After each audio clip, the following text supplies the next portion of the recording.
So you guys probably know by now that I'm partnered with Moser, and recently they released the R12 wheelbase alongside the KS wheel rim. Now if you're interested in checking those out, you can do down below in the description, alongside a wide range of their other products. A big thank you again to Moser for sponsoring me and this channel. It's so fast! Modern Formula 1 fans, did you know that in 1986, which is 37 years ago now, sorry old people, we had the most powerful Formula 1 cars in history.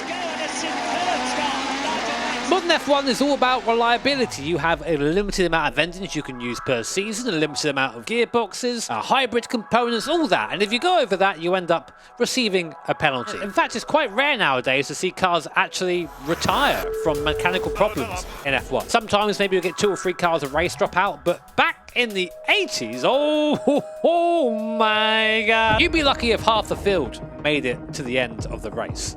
And there's a good reason for that. Back in the 1980s, F1 regs were a little bit different. We still had similarly small internal combustion engines, 1.5 litres actually, 100 mil less displacement than the modern F1 cars. And they were also turbocharged, similar to the modern Formula 1 cars. So you might think, okay, cool, they're fairly similar then. No.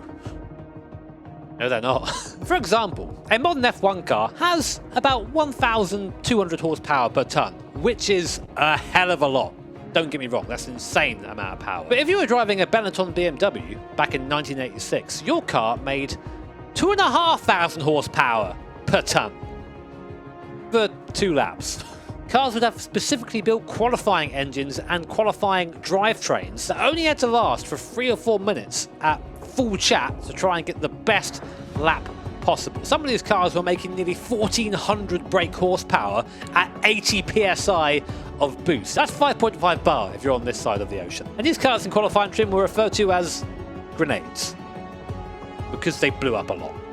A hell of a lot. And guess what? Our good friends at Racing Studio have got their own 1986 F1 car for us to try out. As you can see, again, this car painstakingly recreated, so many cool details involved in there, awesome sounds, awesome physics, and it's why whenever one of these cars come out, I just jump at the opportunity to make a video about them, because they always manage to take you back to that era. Wherever that car is from, you are back there in an instant. That is the magic of Racing Studio. Now I know I hopped on a bit at the start of the video about how fast these cars were, but I want to show you what I mean. This is a drag strip.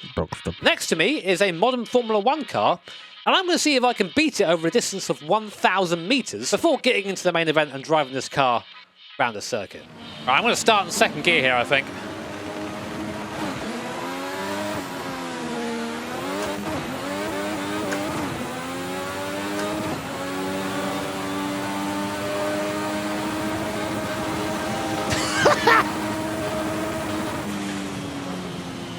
Easy!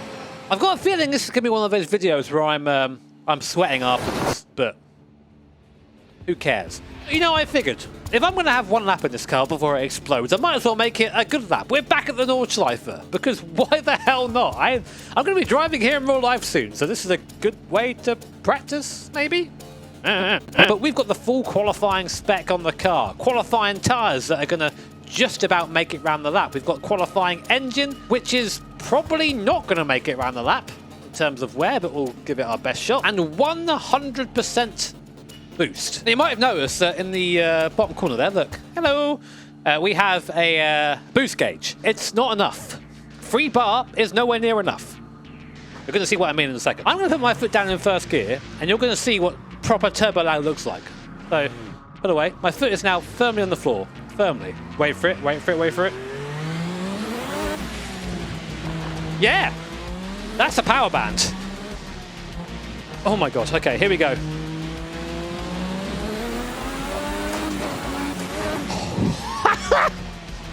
It's so fast. And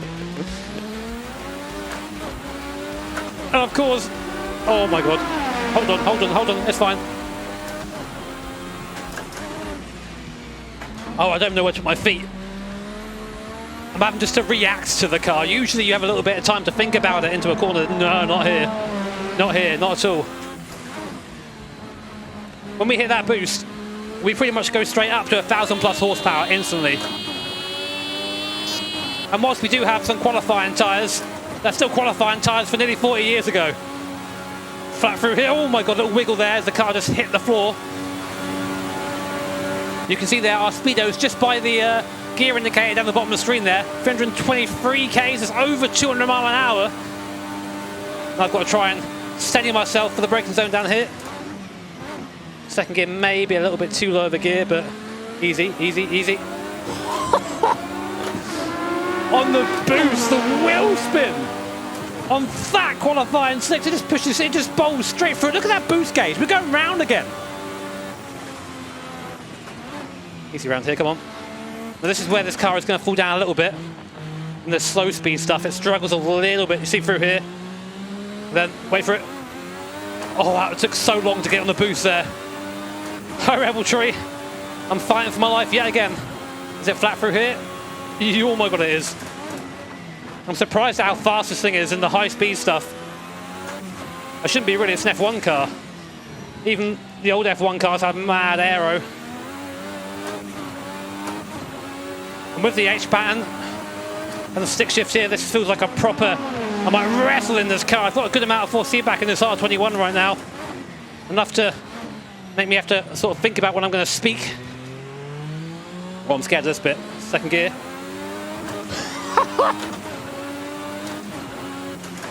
I love stuff like this. This is the stuff I live for in sim racing, driving absolutely mad in places it never drove and just trying to survive. Jumps on the rear tyres there. Just trying to make sure I actually get this car where I want it. Don't touch the curb. Curbs are bad here. And if you spin up on the curb, you get absolutely launched into the barrier. There's not even a moment to contemplate. It just happens. And talking and driving this thing is enough to get you a little bit out of breath, especially if it's force feedback. Oh, there you go. Back through here, of course, easy. And where do I brake? I always feel like I'm braking too early. This car has so much grip on these qualifying tyres. Starting to feel like they're going the other way a little bit. Engine still putting strong into the carousel. But you know what?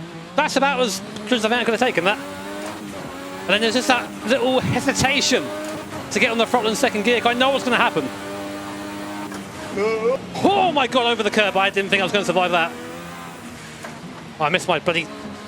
my pedals there. Feet got confused.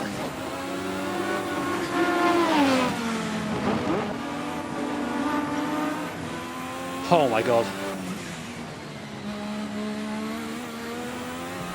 It is so fast. It's like old school fast, where it's just trying to merge it everywhere. Just there, got on the turbo for a little bit and the speedo goes up by like 80 k's instantly. Try my best to keep talking through it, but I'm having to concentrate to keep this car on the road. Get some air.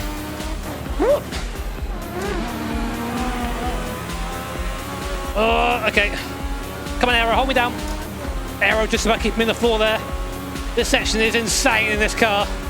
Just bouncing between the curbs almost. How do I brake here?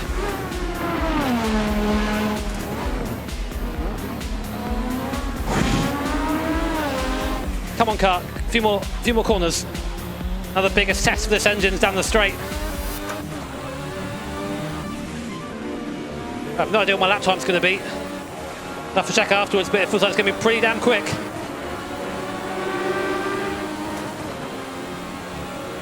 Okay. Let's go straight now. Oh my god, that was a rush. I feel like those last like few minutes just blended into nothing there. Just holding on, starting to run into a bit of resistance now. I think we're bottoming out a bit and we've got a bit of aero on as well. So even with all that power, we can't push by 200 mile an hour. Just about slowing it down there. Not the tidiest for the last section, but it's so hard to be tidy with this car. Across the line. 6:25. It felt like it was so much faster than that. Very small post-credits, Jimmy, here. The time was actually a minute faster than I thought it was because of how we crossed the line in the hot lap mode. So it actually did a lap time of 5 minutes and 25 seconds. According to my calculations. God damn, that's fast. Oh my God. What a machine. What a car. And I don't usually blanket statement anything, but with Race Sim Studio, any mod they make, it's worth your time. It's all to this amazing high quality. You're not going to find developer studios that make a car better than this. The first party developer studios, you're just not going to find it. This car is, I think, £4 to go and buy. And I genuinely think if you're someone who likes this era of F1 or just likes Madge like I do, you're not going to be disappointed by this at all. Oh my God. But guys, it was... How good was it to drive this car around here? My God. I mean, at this point in real life, this car would be toasted. Engine gone, gearbox gone, tyres gone. I kind of... Part of me misses that part of F1. Just the pure pursuit of speed. But I also understand why it can't happen anymore. But if you guys enjoyed the video, feel free to tap that like button. Subscribe if you haven't already done so. Make sure to hit that bell notification icon as well, because that way you'll be made notified of future videos like this and other stuff in the future. And as always, a massive, massive thank you to my channel members and the Patreons. Here they are. Gorgeous human beings. Thank you, Patreons. You're the best. Take care, guys. Have an awesome day. See you all next time.